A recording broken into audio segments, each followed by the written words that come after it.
Imagina vivir en un mundo controlado por imperios despiadados, donde la corrupción, la idolatría y la injusticia espiritual gobernaban no solo a las naciones, sino incluso a los mismos altares de Dios.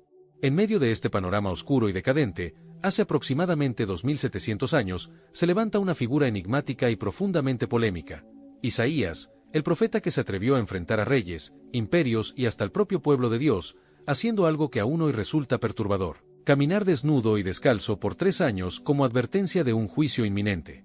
Isaías no era un hombre cualquiera. Provenía de una familia noble, con acceso directo a las cortes de los reyes de Judá. Caminaba por los pasillos del palacio, observando la podredumbre política, las traiciones, las alianzas prohibidas y el avance de la decadencia espiritual que carcomía lentamente el alma de su pueblo. Su vida cambió radicalmente después de un encuentro sobrenatural tan impresionante que sería capaz de quebrar la mente de cualquier ser humano. En el capítulo 6 de su propio libro, Isaías describe una visión estremecedora. Fue transportado al mismísimo trono celestial, donde presenció a los serafines, criaturas de fuego con 6 alas, rodeando el trono de Dios mientras clamaban: «Santo, Santo, Santo es el Señor de los ejércitos». La escena era tan poderosa que los cimientos del templo temblaban y una densa nube de humo llenaba el lugar. Isaías, completamente abrumado por la santidad que lo rodeaba, cae de rodillas y exclama con terror: «¡Ay de mí! Estoy perdido, porque soy un hombre de labios impuros». Pero, en lugar de ser destruido, un serafín vuela hacia él, toma un carbón encendido del altar y lo toca en los labios, purificándolo y comisionándolo como mensajero de Dios. Pero su misión no era traer palabras de esperanza inmediata. Su tarea era aterradora: anunciar destrucción, esclavitud y muerte. Dios le advierte que el pueblo no lo escucharía, que sus corazones estaban endurecidos y que seguirían en sus caminos de maldad hasta que el castigo cayera sobre ellos. Aquí es donde surge uno de los episodios más extraños, perturbadores y menos conocidos de la Biblia. En un acto completamente incomprensible para la lógica humana, Dios le ordena a Isaías lo siguiente: «Anda, quítate el cilicio de tu cintura y descalza tus pies». Así lo hizo. Isaías pasó 3 años caminando completamente desnudo y descalzo. ¿Puedes imaginar la magnitud del escándalo? Un hombre que solía ser visto en la corte real, respetado, caminando ahora por calles, plazas, mercados y templos con su cuerpo a descubierto, expuesto a la burla, al desprecio y al odio. Algunos estudiosos debaten si desnudo significaba completamente sin ropa o vestido apenas con un taparrabos mínimo, lo cual, para los estándares de la época, era ya considerado una desnudez total y humillante. La razón de este mandato era siniestra y profundamente simbólica. Judá estaba buscando una alianza militar con Egipto y Etiopía para protegerse de la invasión asiria. Pero Dios les advierte, a través de Isaías, que esos aliados serían derrotados y humillados. Así como él caminaba desnudo y descalzo, asimismo serían llevados los egipcios y etíopes, esclavizados, encadenados, sin ropa, arrastrados como animales ante sus captores asirios. No era un simple acto simbólico. Era un grito desesperado. Isaías se convirtió literalmente en el mensaje. Día tras día, durante 3 largos años, su sola presencia era una profecía viviente del desastre que se avecinaba. Lo más terrorífico es que, aun con una advertencia tan radical, la mayoría del pueblo decidió ignorarlo. No quisieron escuchar. Y las consecuencias serían devastadoras, tanto para Judá, como para el propio Isaías, quien más adelante enfrentaría un destino tan oscuro y macabro que ha quedado grabado en la historia como uno de los finales más horribles que haya sufrido un profeta. Desde el momento en que Isaías aceptó llevar este mensaje tan oscuro y visualmente escandaloso, su vida cambió para siempre. La gente que antes lo respetaba comenzó a mirarlo con desprecio, temor o burla. Los niños lo señalaban por las calles. Los comerciantes cerraban las puertas cuando lo veían venir. Las madres apartaban a sus hijos de su camino como si fuera un loco, un poseído o un maldito. La sociedad entera se volvió en su contra. ¿Por qué? Porque nadie quiere escuchar verdades incómodas. Nadie quiere enfrentar el hecho de que el camino que llevan conduce directo al abismo. Isaías no solo denunciaba la corrupción gubernamental, también señalaba la decadencia moral y espiritual. La idolatría había alcanzado niveles inimaginables. Las familias sacrificaban a sus propios hijos en altares encendidos, ofrendándolos a Moloch, un dios de metal con vientre de fuego. Todo, a cambio de favores materiales, cosechas, riquezas, poder. Sus sermones eran una mezcla de llanto y furia divina.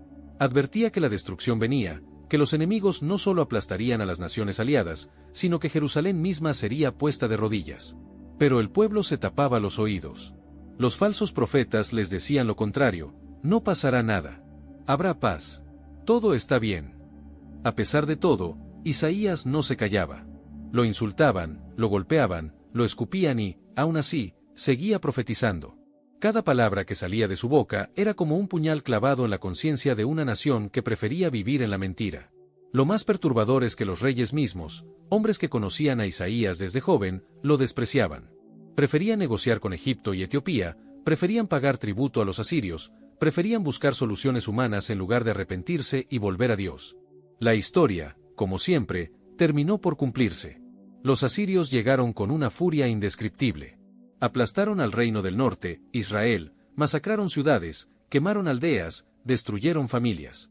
Y Judá, aunque logró sobrevivir momentáneamente, quedó completamente humillada y empobrecida. Pero lo peor no había llegado aún.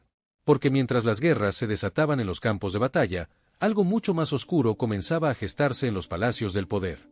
El trono de Judá pronto sería ocupado por un hombre cuyo nombre aún provoca escalofríos en quienes conocen la historia: Manasés, un rey que se convertiría en la encarnación viva del mal, y cuyo odio hacia Isaías lo llevaría a cometer una de las atrocidades más brutales jamás registradas contra un hombre de Dios. El nombre Manasés retumba hasta nuestros días como sinónimo de maldad pura. Fue, sin lugar a dudas, uno de los reyes más perversos, sádicos y blasfemos que jamás haya gobernado Judá. Si alguna vez existió un hombre que pudiera ser considerado como el anticristo de su época, ese hombre fue Manasés, hijo del rey Ezequías, quien, irónicamente, fue uno de los pocos reyes fieles a Dios. Manasés hizo exactamente lo opuesto a lo que su padre había construido. Apenas subió al trono, sumió a la nación en un pozo oscuro de idolatría, prácticas demoníacas y crímenes rituales. Mandó construir altares a Baal, a Astarte y a otros dioses paganos dentro de la ciudad santa. Pero eso no era lo peor. Tuvo la osadía, la audacia demoníaca, de levantar altares dedicados a deidades paganas dentro del propio templo de Jerusalén, el lugar que debía ser sagrado y reservado exclusivamente para la presencia de Dios. Sus prácticas incluían cosas que hoy causarían terror incluso en las mentes más retorcidas: brujería, hechicería, adivinación, invocación de espíritus, necromancia y sacrificios humanos. No eran leyendas, eran realidades sangrientas, documentadas en los libros antiguos. Bajo su reinado, se desató una verdadera cacería de profetas. A todo aquel que se atreviera a pronunciar el nombre de Yahvé, el Dios de Israel, le esperaba un destino cruel: torturas, mutilaciones, ejecuciones públicas, empalamientos y formas de muerte tan grotescas que ni siquiera todos los textos se atrevieron a registrar. En medio de este escenario dantesco, Isaías seguía vivo. Ya viejo, con una larga barba blanca, la piel marcada por los años, pero con el mismo fuego ardiente en su voz. El profeta no se doblegó. Siguió denunciando los pecados del rey y del pueblo, advirtiendo que la ira de Dios caería como una tormenta de fuego imposible de detener. Pero eso tenía un precio. Manasés lo consideraba un enemigo personal. Para él, Isaías no era solo un viejo testarudo. Era un obstáculo, un símbolo viviente de que, pese a todo su poder y sus pactos con las tinieblas, aún había una voz que clamaba por justicia divina. El odio se transformó en un decreto: capturen a Isaías. Quiero verlo morir con mis propios ojos. Las tropas lo buscaron por toda Jerusalén. Isaías, guiado por el Espíritu, logró esconderse temporalmente. Según los textos apócrifos, como la ascensión de Isaías, él se ocultó en el interior de un árbol hueco, esperando poder evadir la furia del rey. Pero fue descubierto. Los soldados rodearon el árbol. No hubo misericordia. No hubo juicio. No hubo palabras. Solo una orden macabra: cerrad el árbol, y que su cuerpo se parta junto con la madera. La imagen es simplemente devastadora. Isaías, un anciano que dedicó su vida entera a advertir, a amar, a intentar salvar a su pueblo, fue amarrado dentro del tronco. Entonces, dos verdugos comenzaron a deslizar una sierra de hierro grueso, con dientes oxidados, sobre la corteza y sobre su carne. El chirrido de la sierra, cortando la madera, se mezclaba con el crujir de huesos y tendones. Poco a poco, el filo rasgaba músculos, nervios, vísceras. La sangre brotaba, tiñendo el suelo, mientras Isaías, según relatan los textos, oraba en voz baja, pidiendo a Dios que perdonara a su pueblo. No gritaba, no maldecía, no suplicaba por su vida. Simplemente oraba, mientras su cuerpo era dividido en dos. Este acto no fue solo un asesinato. Fue un ritual de desprecio hacia Dios. Una declaración de guerra abierta contra el cielo. Muchos pensaron que la muerte de Isaías pondría fin a la voz de Dios en Judá. Creyeron que, cerrando su cuerpo, también habían logrado cerrar las advertencias, las profecías y las incomodidades espirituales. Pero lo que no sabían era que lo que acababan de hacer no cerraba un ciclo, lo abría. Uno mucho peor. Poco tiempo después de su ejecución, comenzó a desatarse una serie de eventos catastróficos. Epidemias sin control, cosechas arruinadas, sequías, plagas. Pero eso no era lo peor. Judá, que se había aferrado a la protección de sus ídolos, pronto descubrió que esos dioses falsos no podían salvarlos de lo inevitable. Las fuerzas enemigas comenzaron a acercarse. Los ejércitos asirios, sanguinarios y despiadados, sitiaban ciudades, destruyendo todo a su paso. Las promesas de protección de Egipto y Etiopía resultaron ser humo. Tal como Isaías lo había advertido durante años, la destrucción llegó como un torbellino de muerte y fuego. Pero aquí es donde la historia da un giro aún más oscuro, y al mismo tiempo misterioso. El mismísimo Manasés, el rey que ordenó cerrar en dos a Isaías, fue capturado. Los asirios lo apresaron, le perforaron la nariz con un gancho de hierro, le ataron grilletes de bronce y lo arrastraron como un perro hasta Babilonia. Imagina la escena: el rey más poderoso de Judá, reducido a un esclavo, humillado, arrastrado por el desierto bajo el sol abrasador, despojado de su corona, su orgullo y su dignidad. Y en esa prisión, encerrado en una celda inmunda, solo, traicionado y destruido, ocurrió lo impensable. Manasés clamó a Dios. Sí. Aquel que había bañado Jerusalén en sangre. Aquel que había adorado demonios, quemado niños y matado a Isaías de la forma más atroz posible, se arrepintió. La Biblia relata que Manasés, desde lo más profundo de su miseria, humilló su corazón ante Dios y pidió perdón. Y en uno de los actos de misericordia más impactantes y desconcertantes de toda la historia bíblica, Dios lo perdonó. Los asirios, de manera inexplicable, lo liberaron. Manasés regresó a Jerusalén y comenzó a derribar los altares paganos, a restaurar el templo, a intentar corregir, aunque tarde, los horrores que había causado. Pero el daño ya estaba hecho. Las cicatrices que dejó su reinado jamás sanaron del todo. Las semillas de maldad, violencia, idolatría y rebelión habían sido sembradas tan profundamente en el corazón del pueblo, que las generaciones futuras terminarían cosechando destrucción. De hecho, menos de un siglo después, Judá sería destruida por completo. Jerusalén ardería en llamas. El templo sería reducido a escombros. Y el pueblo, llevado como esclavo a Babilonia. Todo, tal como Isaías había predicho. Su muerte no fue en vano. Su sangre derramada se convirtió en un eco que aún resuena en la historia de la humanidad. Un eco que grita: el juicio viene para los que rechazan la verdad. Aunque el cuerpo de Isaías fue destrozado, sus palabras jamás pudieron ser silenciadas. Sus profecías no solo fueron dirigidas al pueblo de su tiempo, sino también a generaciones futuras, e incluso a nuestra propia era. Lo que pocos saben es que más del 60% de las profecías de Isaías aún no se han cumplido en su totalidad, y lo que predijo es escalofriante. Isaías no solo habló de la caída de Judá y de las naciones vecinas. También describió con precisión quirúrgica eventos que se cumplirían siglos después, como la llegada de un Mesías que sería rechazado, humillado y ejecutado injustamente.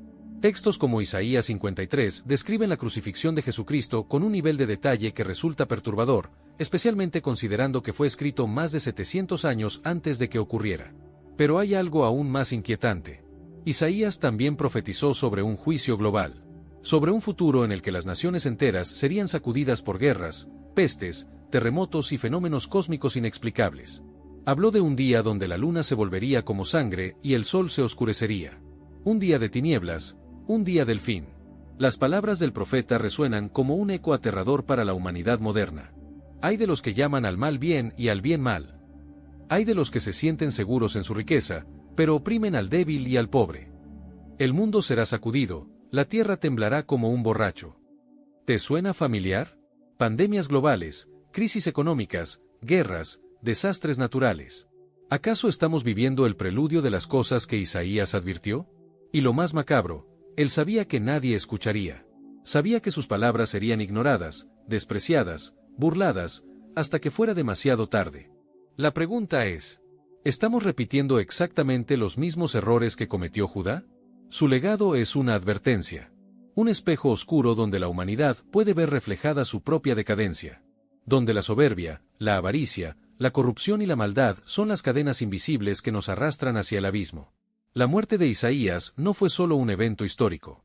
Fue un acto simbólico de lo que sucede cuando la humanidad decide cerrar en dos la voz de la conciencia, cuando prefiere silenciar la verdad y abrazar la mentira. Cada diente de la sierra que cortó su cuerpo es un reflejo de cómo el ser humano corta la conexión con lo divino, separando su alma de la verdad, su mente de la justicia y su espíritu de la luz. Pero aquí viene la parte más aterradora: nada ha cambiado. Seguimos siendo una civilización que mata profetas, que desprecia la verdad, que se ríe del juicio y que corre ansiosa hacia la destrucción. Seguimos construyendo altares modernos, al dinero, al poder, al ego, a la tecnología sin alma.